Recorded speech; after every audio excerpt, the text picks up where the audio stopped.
มาสบายดีทุกคนมื้อนี้เนาะเฮาสิเข้าป่านี่สิพามาเบิ่งดอกไม้ป่าทุกคนและสิพาไปสำรวจป่ามื้อนี้เมื่อยและเฮ็ดมันเกือบเดือนหนึ่งแล้วบ่ได้เงินก็เลยไปสูนบรรยากาศอยู่ในป่ากับบ่ใกล้ดอกจากบ้านประมาณ2กิโลไป2คนกับตากล้องเพิ่นตากล้องใหม่นั่นนี่นะและมีหยังอยู่ในป่าเฮาสิถ่ายให้เบิ่งเฮาสิพ้อสิ่งแปลกประหลาดหรือว่าอีหยังต่างๆเนาะเฮาสิถ่ายให้เบิ่งให้ทุกคนเบิ่งนำกันด้นแล้วเฮาบ่ได้ลงคลิปเพราะว่าตะกี้เฮาเฮ็ดคลิปแบบเฮ็ดอันนั้นเฮ็ดอันนี้ก็ไปป่าคือกันเฮาหากินแต่มื้อนี้พาไปเลาะป่าซื่อๆว่าธรรมชาติอยู่บ้านเฮาเป็นจังไดเอาไปเบิ่งกันเลย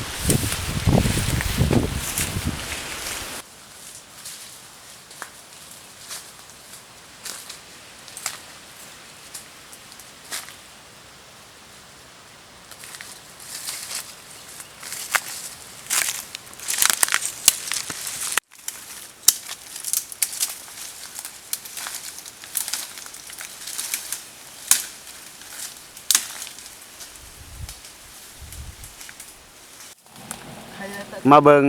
สิ่งแปลกประหลาดทุกคนที่ว่าธรรมชาติสร้างขึ้นนี่มาเบิ่งอยู่ในกกใหม่นี่บ่ฮู้ว่าหั่งอีหยังนี่มันปั้นเป็นดินบ่ฮู้ว่าหั่งเอียนหรือว่าหั่งอีหยังนี่ทุกคนนี่มาเบิ่งนี่คนนี่มาเบิ่งบริเวณรอบๆนี่ทุกคนบ่ฮู้ว่าหั่งอีหยังอันนี้มันเป็นดินนี่ทุกคนเบิ่งแจ้งๆได้นี่ได้นี่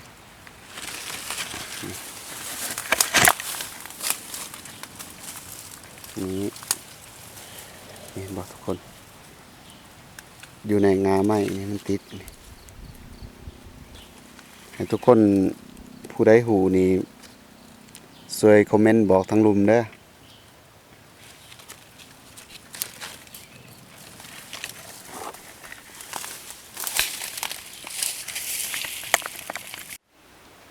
มาหอดจุดนี้เขาก็ได้พอต้นไม้ที่ว่ามีกกมังให้อ้อมนะทุกคนมาเบิ่งมาหอดนี้ก็ทุกคนเขาได้พอเศษไม้เก่าทุกคนไม้นี่เดี๋ยวเขาสิพาให้เบิ่งนะทุกคนนะมันสิมีลายแบบใดนี่ไม้นี่เขาเอิ้นไม้ประดงนี่แต่ว่าบ่ฮู้ว่ามันสิมีลายหรือบ่ทุกคนปูดปิดสนิทเขาสื่อมายับมาใกล้ๆมาเบิ่งลายกันนี่ทุกคนนี่ก็สุดท้ายโอ้โหลายมันน่าสิงามเลยทุกคนนี่เดี๋ยวนี้นี่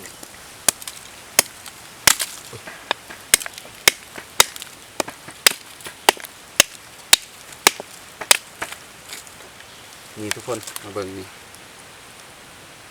ลายแต่ว่าลายแบบนี้มันสีเดี๋ยวนี้เขาบ่รับซื้อนะทุกคนเนาะมันสิมีลายอีกแบบหนึ่งทุกคนแต่ว่าแต่กี้นี่มันเป็นราคาได้ไหมแบบนี้อันนี้มันน้อยๆเดี๋ยวนี้ก็ยังเป็นราคาอยู่อันนี้สมัยก่อนเขาเฮ็ดนี่10 ปีหลังเกินไม้ประดงทุกคนมันเป็นของธรรมศาสตร์ก็งามนะทุกคนนะสำหรับคุณประโยชน์ของไม้นี่เฮาเอามือเฮ็ดโต๊ะเฮ็ดตังนี่มันสิเหนียวแข็งมันสิบ่หักง่ายเนาะทุกคนเนาะอันนี้คือไม้ประดงแต่ว่ายังเหลือแต่ท่อนเท่านี้นะทุกคนเนาะตัวใหญ่ตัวอันนั้นไปเบิดแล้วลายมันก็บ่อันนั้นปานใดมันสิมีในถ้ามันเป็นกระปูดท่านมันสิลายมันสิงามนี่มันก็ได้แต่สำนี้ทุกคน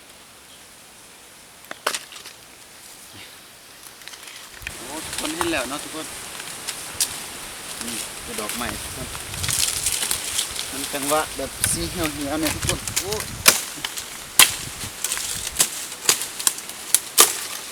นี่ทุกคนนี่สิ่งที่เราตามหาทุกคนมันเหี่ยวยามนี่เพราะว่ามันเป็นยามแรกนะทุกคนเนาะแล้วเฮาสิเอามือปูดอกมันก็สิบ่งามปานใดดอกไม้นี่บ่คือมันมีดอกไม้อีกประเภทหนึงดอกเอิ้นดอกไม้ใส่น้ำค้างอันนี้ผู้ดีงามนี่ทุกคนอันนั้นเนาะนี่ทุกคนโอ้ทุกคนนี่มาเบิ่งนี่บ่ฮู้ว่าอีสังเขาเอิ้นจักจั่นสร้างมันนี่มาพี่ตะกล้องมาเบิ่งใกล้ๆนี่เนาะทุกคนมาสูตรนี่มันสิไปได้นี่นี่ภาษาบ้านเฮาเอิ้นนี่จักจั่นสร้างแต่ว่าบ่ฮู้ว่าภาษาอันนั้นแต่ละท้องถิ่นนี่เขาเอิ้นอีหยังเนาะทุกคนมาเบิ่งตะแพงขนาดงามบ่ทุกคนมาเบิ่งมุมนี่มาเบิ่งโอ้คักขนาดทุกคน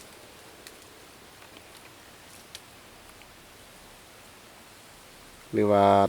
เขาเอิ้นว่าจักจั่นสร้างเนาะทุกคนเนาะมันอยากลบแล้วมันสิไปเลยนี่ทุกคน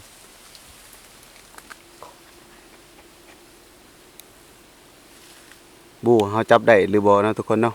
เดี๋ยวเฮาสิจับให้เบิ่งเด้อทุกคนเด้อจับได้หรือบ่อันนั้นมันไปแล้วเบิ่งเฮาสิจับเด้อทุกคนเด้อเฮาสิจับได้หรือบ่หรือว่ายามลมนี่น่าสิจับได้อยู่โอ้ไปแล้วฟูนโอ้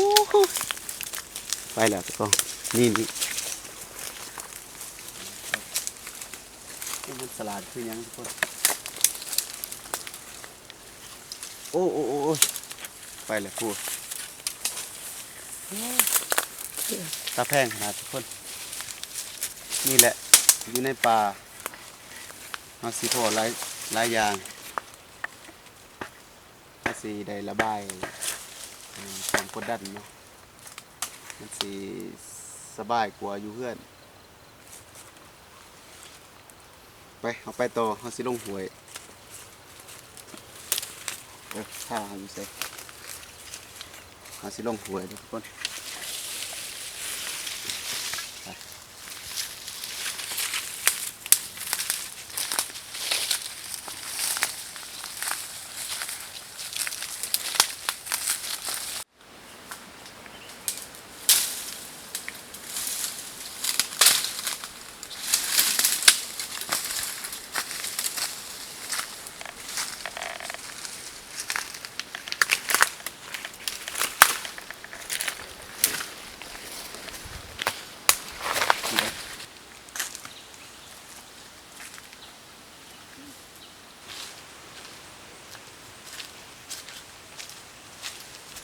นี่เนาะทุกคนตอนนี้เขาก็มาหอดหวยเลยนะเบิ่งน้ำก็เย็นทุกคนเพราะว่ายามหนาวอากาศมันจะเย็นมามื้อนี้ก็บ่ได้มีหยังมาสำรวจป่าซื่อๆมาเบิ่งหวยน้ำลำเซอันนี้ก็คือบรรยากาศอยู่หวยนะทุกคนพี่มาสิพาไปเลาะหวยโอ้โหน้ำเย็นเลยทุกคนนะ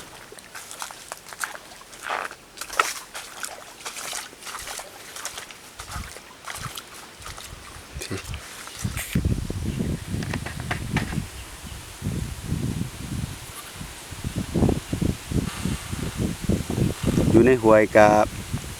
แม่งอันนี้บ่ฮู้ว่าเขาเอิ้นแม่งอีหยังทุกคนมาเบิ่งมันมักอยู่ตามหวยตามเซ่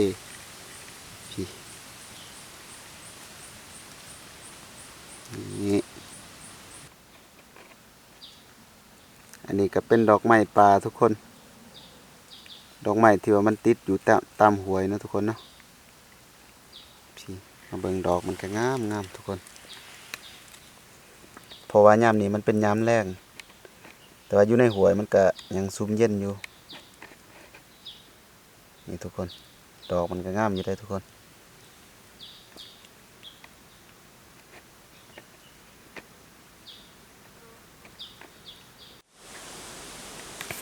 มาฮอดจุดนี้ก็มันเป็นเส้นทางเก่าทุกคน อันนี้คือเส้นทางแต่สมัยสงครามแต่กี้เนาะทุกคนนี่อันนี้ก็คือมาแต่จากเมืองตะโอยพุ่นแล้วก็ลงไปสู่สารวัตรพี่ก็เป็นเส้นทางตัวนี้เนาะทุกคนเนาะแต่กี้เขาสิคนอาวุธสงครามแต่กี้เนาะก็คือเส้นทางตัวนี้มันเป็นเส้นทางเก่าบ่แม่นเส้นทางใหม่เด้อทุกคนเด้อมาเบิ่งแต่กี้สิบ่มีครัวบ่มีหยังเพราะว่ามันเป็นห้วยน้อยๆนี่คือห้วยน้อยๆพี่เขาสมัยแต่กี้เขาบุป่าบุดงเพื่อสิปลดปล่อยประเทศชาติทุกคนเลยมาเบิ่งเดี๋ยวนี้มันเซาะมันเจือนเบิดแล้วเอาซูมให้เบิ่งแบบแจ้งๆทุกคนนี่ทุกคนนี่อยู่ห้วยน้ำก็ใสใส บรรยากาศเพราะว่าฤดูนี้มันเป็นฤดูลมแห้งเนาะทุกคนเนาะ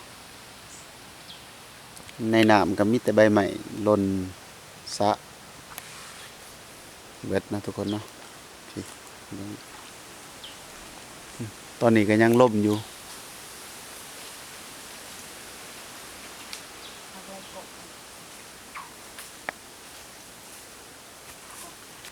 ตอนนี้ก็เฮาสิปิดหน้ากล้องแล้วนะทุกคน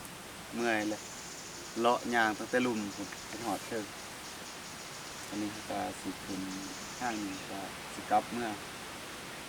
จุดประสงค์มื้อนี้ก็หลักๆก็คือเฮาไปหาดอกไม้ป่าเนาะ